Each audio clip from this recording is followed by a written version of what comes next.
Let's get into it. Soul Not For Sale podcast. Coach COLIN here. Now, I didn't think anybody else picked up on this, and I wasn't even going to talk about it, but it's a part of Joe Rogan and Tucker Carlson speaking, where Tucker Carlson goes into, first off, I always say Tucker Carlson is a mainstream media whistleblower. That is what he should be designated as. He has blown the whistle so many times on so many different people, organizations, what they do, NSA talking points. He's said so much through various podcasts. You'd have to really follow Tucker Carlson to pick up on it, but there's been at least 5 podcasts where he's talked about certain news platforms really getting their talking points from agencies and organizations, and I know it's like, oh, of course, but when somebody who is actually behind the curtain says that's actually what's going on behind the curtain, I'm stunned. I'm stunned by it. I can't wait. I hope someone I know it's not going to happen, but I hope someone like Chris Cuomo ends up saying something about it. That would be great. If he went into what he saw at CNN, I would love to see that, but it's not going to happen. He's still a company man at heart. I think all this is an act. But let's get into what Tucker Carlson was talking about.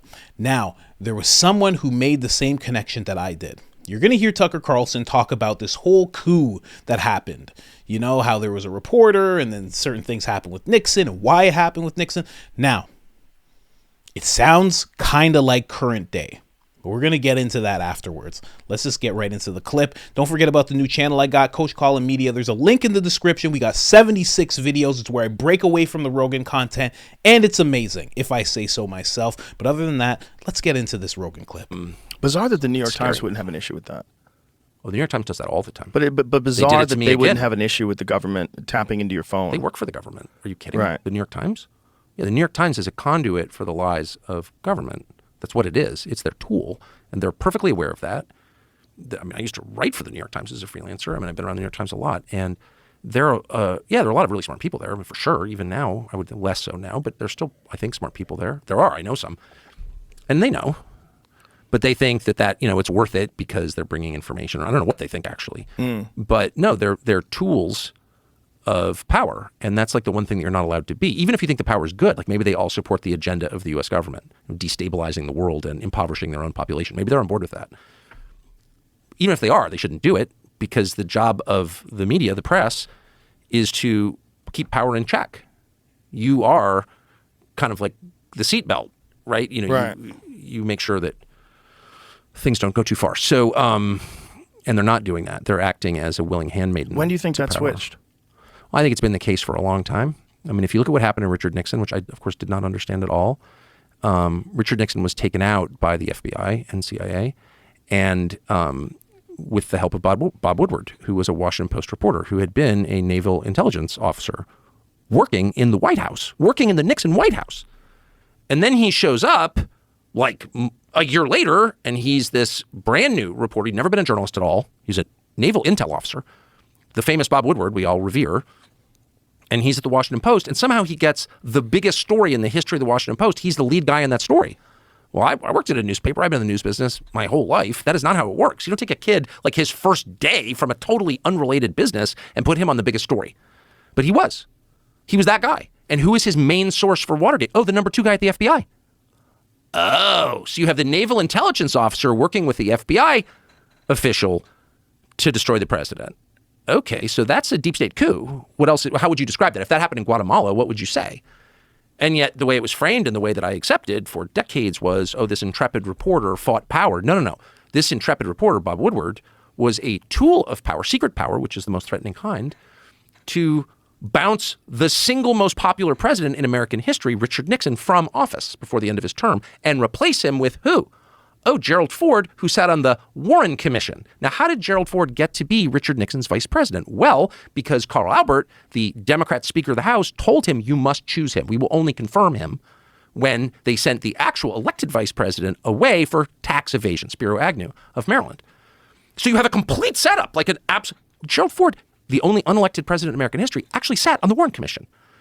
Something else that I accepted at face value until I looked at it and I was like, that's completely insane. You didn't want to interview Jack Ruby in your investigation of the assassination? Okay, you're fake. Yeah, he was on the Warren Commission. And so, sorry for the long story, but the point is, like that happened in front of all of us, but the way it was framed cloaked the obvious reality of it. The people who broke into the Watergate office building, from which the name is taken, Watergate, I think it was 6 of them or 7 of them, all but one was a CIA employee. That's real. It's like, look it up on Google. So the whole thing, Richard Nixon was elected by more votes than any president in American history in the 1972 election. He was the most popular by votes, which is the only way we can really measure popularity, the most popular president in his re-election campaign. And 2 years later, he's gone, undone by a naval intel officer, the number 2 guy at the FBI, and a bunch of CIA employees. You tell me what that is. Those are the facts. Those are not disputed facts. That's not crackpot shit. That's just look it up. So why did they want to get rid of Nixon? There are a lot of theories on that. I mean, first of all, we don't need to know motive to know what happened. They, meaning unelected federal employees, got rid of Richard Nixon, which is the most anti-democratic way to make a leadership change that there is. Okay? I should just say at the outset, I actually kind of believe in democracy. Obviously, it's not working well. Obviously, it's ending globally. There will never be another liberal democracy, unfortunately. But I'm attached to it because I was born here. I really believe in it, and it's better than any other system.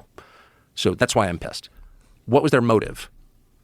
There are a lot of theories on this. There's an amazing conversation. It's on tape between Richard Nixon when he was still president. I think it was in 1973. And I think it was Richard Helms, the head of the CIA, though I may have fucked that up. But it was the head of the CIA. I think it was Helms.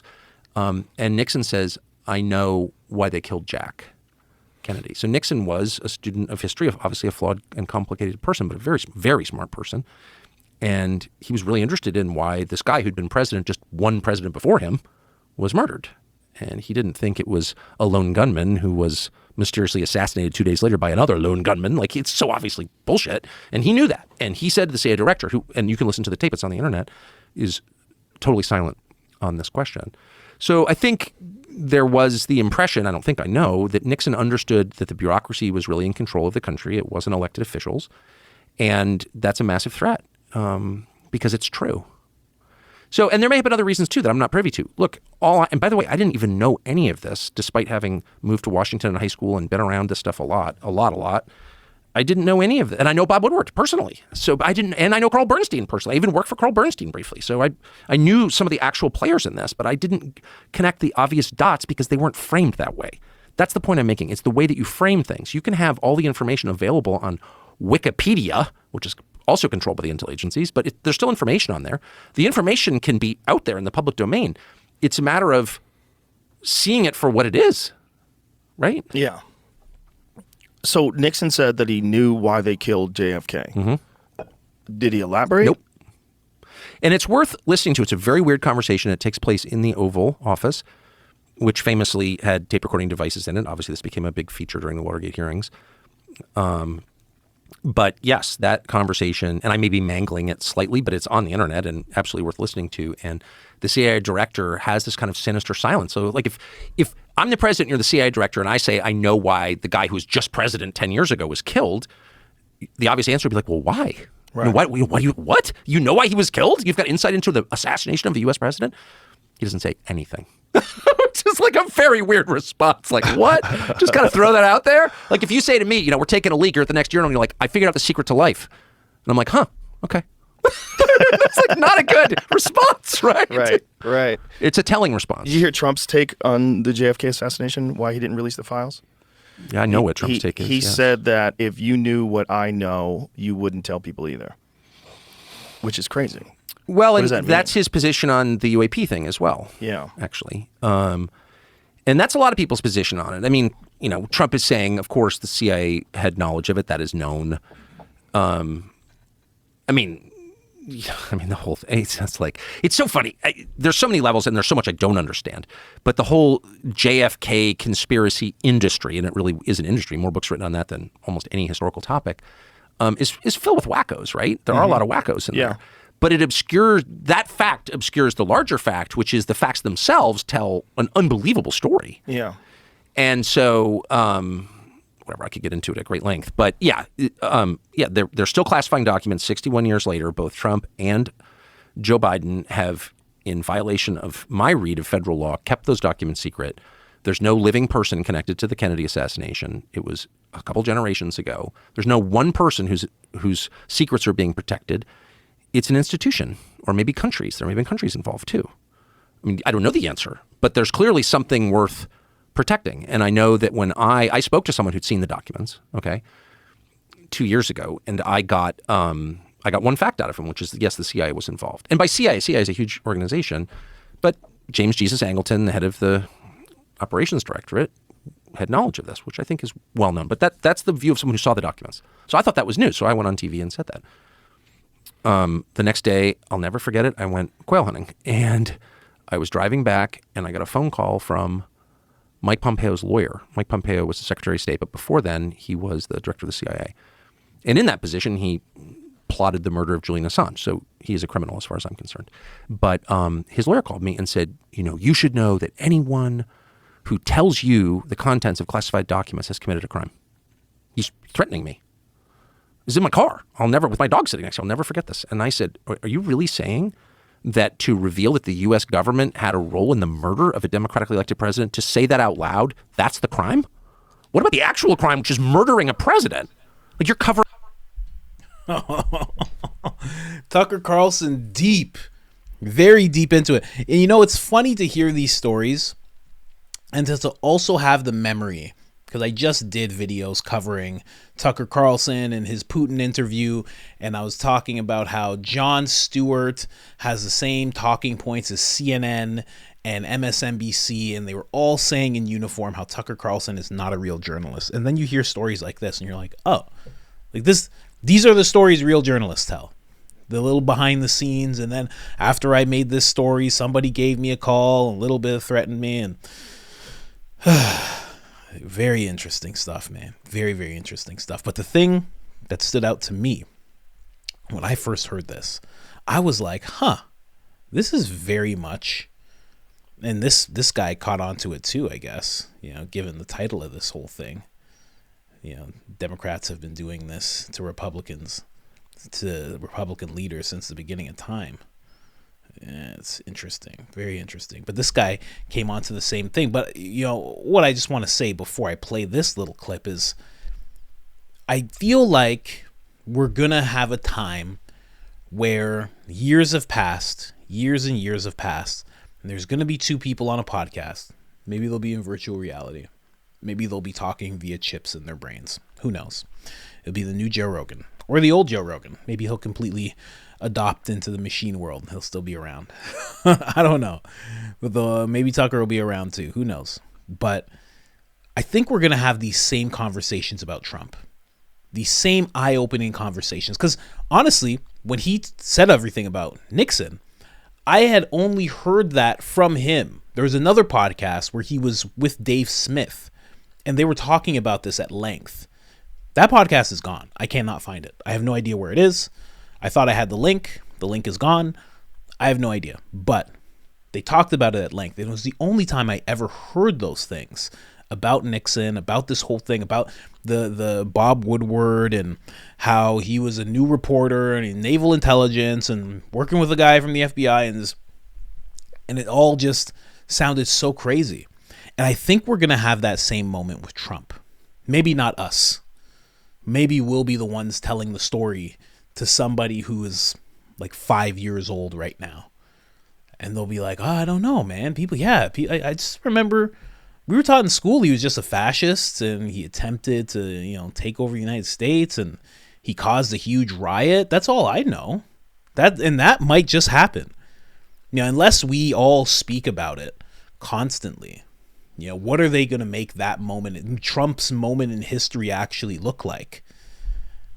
But in reality, you and I, when we're these old men, there's going to be weird stories of, and then, Trump got elected and no one thought he would because he was on a TV show, but he was a billionaire and he was saying the right things. And right away, lawsuits started. They kept going after him. They kept saying he was illegitimate.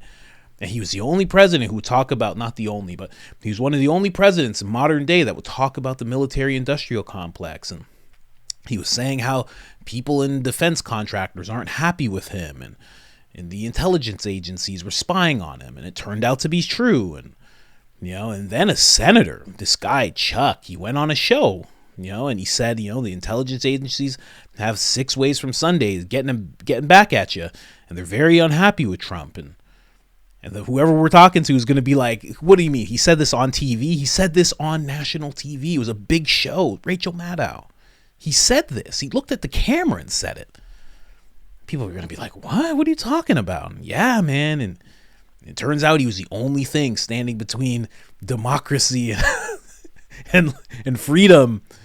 And apparently these agencies really wanted to take over. It's going to be a weird story when you tell this in like 25 years. It's a weird time.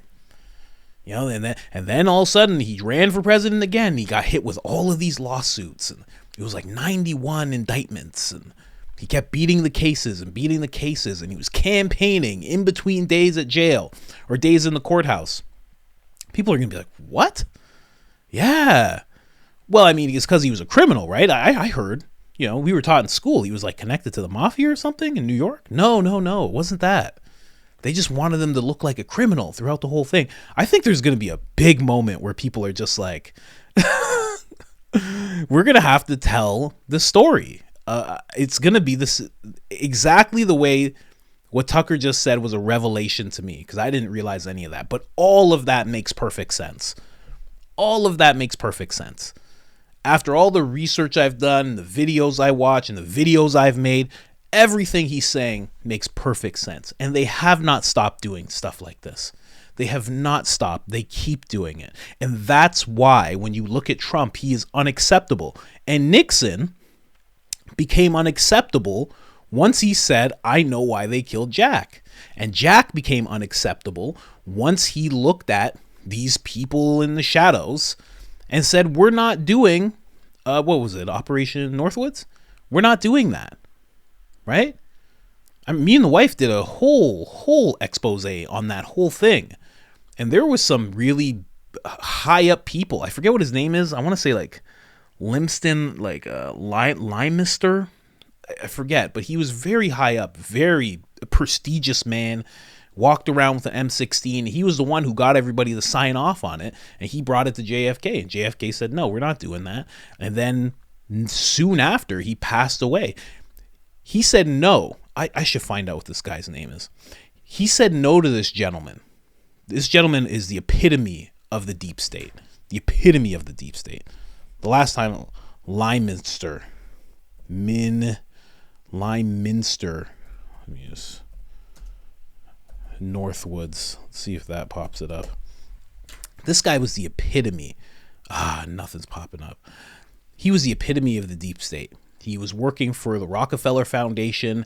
He got everybody to sign off on Operation Northwoods. He brought it to JFK. JFK said no and then fired that guy. Said, you're done. So he went off to work for the Rockefeller Foundation. Soon after, JFK passes away, and then that same guy gets rehired, reinstalled into the same position. It was wild learning all of this stuff. So I'm not surprised at all that this happened with Nixon, and I wouldn't be surprised at all, especially when we can see it and certain things are coming out, that's exactly what's happening with Trump. There are certain things that people do in all fields. We're seeing this in media. We're seeing this in politics. There's certain things that people do that make them unacceptable. It makes them completely unacceptable. With Trump, he's talking about draining the swamp. He obviously wasn't in the roster of people that should become president, and he didn't care, and he used his own money, and he pushed for it, and he bullied his way in, and he really did. And he's calling out the left, and he's calling out the right, and he's on the right, and he's still calling out people on the right, doing all this stuff. And people are talking about his temperament, and he's going into conversations about NATO, and he's telling world leaders they have to pay their fair share or they won't be protected. Like, he's doing things that are just like, this is not what we do. They, the big club. So he became unacceptable. Tucker Carlson, he goes and talks to Putin. He becomes unacceptable. There's certain things that people do in media, politics, which are so aligned. I'm just a guy in a room, so I don't really know. I don't move around. I'm not around all these people. The only person I actually talk to is Too Lazy to Try. If you guys know who that is, he's a great creator. Messaged me the other day. We've been going back and forth. That's about it. Other than that, I don't talk with people. I don't meet up with people. So I don't know how deep it all goes, but starting to learn a little bit. It's interesting, man. Let me just play this clip. I just found this clip interesting because I'm like, oh, this guy gets it. Did you see Tucker Carlson imply that Watergate was a deep state coup on the Joe Rogan podcast? Well, as it turns out, Mark Felt, the second most powerful man at the FBI, was behind the takedown of Nixon. You see, the scandal was exposed by Washington Post reporter Bob Woodward, who was getting his information from Felt via secret meetings in an underground parking garage. Now, the public didn't know about Felt until 2005. All we knew was that Woodward was in communication with someone by the name of Deep Throat. But isn't it relevant that Deep Throat was deep state? And why were they running a propaganda campaign against the most popular president in modern US history? Nixon had won 49 of 50 states in his re-election campaign, getting 60% of the vote. Look at this. In fact, he only lost Massachusetts and the District of Columbia. But guess where the trials took place? The District of Columbia, one of the only places in the country that was truly hostile to Nixon. And we recently learned that the judge who oversaw the trials had secret meetings with the prosecution, and he advised the prosecution to take certain actions to ensure that he would be the judge that stayed on the case. But what do I know? The media says Judge Sirica was a hero. Check out my books on how information is controlled, rights fundamental. Those books look amazing. For me, just having a child, I see these books, I'm like, oh, this is what. Because let me tell you something. When you have a kid and then you look into what books that you can have for them, you go into a bookstore, it's like Feminist Baby, Rebel Baby, teaching kids how to protest. I'm not making this up. I'm not just saying this. It's legit. Me and the wife sat and we read through these books. We're like, what is this? It's wild. So I don't know this guy, and this is not an ad or anything. I have no idea who this guy is, but those books look very interesting. Like, I would like to read some stuff like that to my kid. But anyway, right? Think about everything he just said. Isn't that what's happening with Trump? Like, he was talking about, the District of Columbia, right? That's the one place that was hostile. Trump's in New York. It's the one place that has these DAs and these people who are willing. And, obviously there's Atlanta, but the places that have the people who are most hostile to Trump running for president happen to be the ones that are like, we're going to get him. All these indictments, throw it down. Someone already looked into the case, and then Alvin Bragg looks into it and goes, even he looked into it at first and said, Trump's running, and all of a sudden he's like, okay, yeah, no, this is a thing. And then when you actually look into the cases, that's going to be another thing. There are going to be younger people who are going to be like, yeah, but he just did so much crime. And then you're going to have to, as an old person, you're going to have to be like, hey, you know what he did, right? He wrote legal expenses because he paid a lawyer, but they say that he should have wrote something else. And they're going to be like, Granddad, that wasn't the whole thing. No, son. That was the entire case. That's what it was based on. He was paying a lawyer to have this lady not talk about something, which is legal, and he wrote down legal expenses, and they feel like he should have wrote something else down. Your kid's going to be like, what? Are you for real? That's not what we're taught in schools. We're taught he was an evil president. We're taught he was the closest thing to a dictator that America's ever had. Right? It's very interesting. But again, and then go back to NYC. So he's in NYC right now. Think about the first judge on that Mar-a-Lago case. Trump said it first. I even did videos on it. I did videos about how Trump was like, I even looked into it. The judge's assistant was good friends with Chuck Schumer. It's not a conspiracy. And I'm not even alluding to anything. It's just true. She was very close to him and very close to that judge.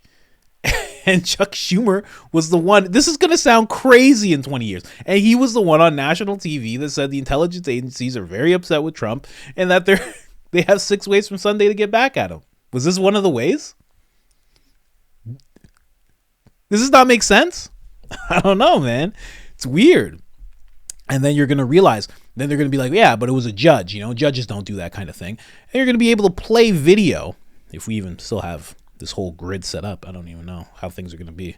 Might just be pictures. Might just be doing Flintstone stuff like ding, ding, ding, ding, ding. But if we do, you'll be able to play a video of that judge. I don't know if you guys know this video exists. It's hard to find. I did a video on it. I'm telling you, you binge watch my videos, you're going to see some stuff. But there's a video of that judge, and he was he was in front of a bunch of people, and he's like, sometimes juries get it wrong, you know, and you have to redo it because sometimes they get it wrong. So you got to take initiative and get it right. And he was just like, he had this attitude. This is a real video. He had this attitude where he was like, the juries don't make the decisions. I'll make the decisions, and it depends. And he's talking about politics, and he was completely a radicalized person. But it's crazy when Trump says it. I don't know, man. That part, and because I just saw that video that guy made. I don't know who that creator is. I don't know if it actually says. Does it say at the end? Who is that guy? Oh, my ice pack fell. Real Brett Pike. So that's who that is. I saw his video just now, and I'm like, yeah, you know what? I should make a video about this. It's going to be interesting, man. It's going to be interesting. Interesting time. Because we always think about what's happening in the now, and we're just looking at it, and some people are, not to sound condescending, but some people are awake to what's going on, and some people are just reading headlines and just taking in MSNBC and mainstream media, and everybody has their pick of what information they want to take in. You can't tell people what to watch and what not to watch, but it's just we never think about what is this gonna look like. What's the story gonna be about this Trump era? Because that's what this is. Yeah, you got a Barack, and yeah, there was Biden and everything. But this right now, what we've been in, even when he wasn't president, has been the Trump era.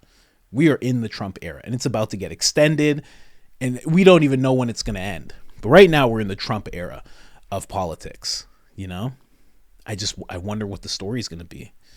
Because when you hear Tucker Carlson talk about Nixon, all of it becomes this weird revelation, unless you're one of the older people of that time who was awake to what was going on, which would have been even harder. So kudos to you if you are one of those people. You would have had to actually go somewhere and read things, and it's wild. I just make videos. I just find videos on X really quick and connect the dots, but just interesting to think about. I think that's going to happen with Trump.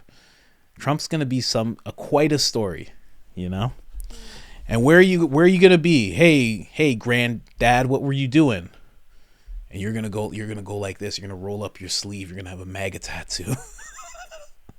You're going to be like, you know where I was. Wow. Did you get that in World War IV? No, 3. Wow. Granddad's old. He went through 2 world wars. Oh man, kidding, of course. I hope that never happens. And you know what? If he gets reelected, it's not going to happen.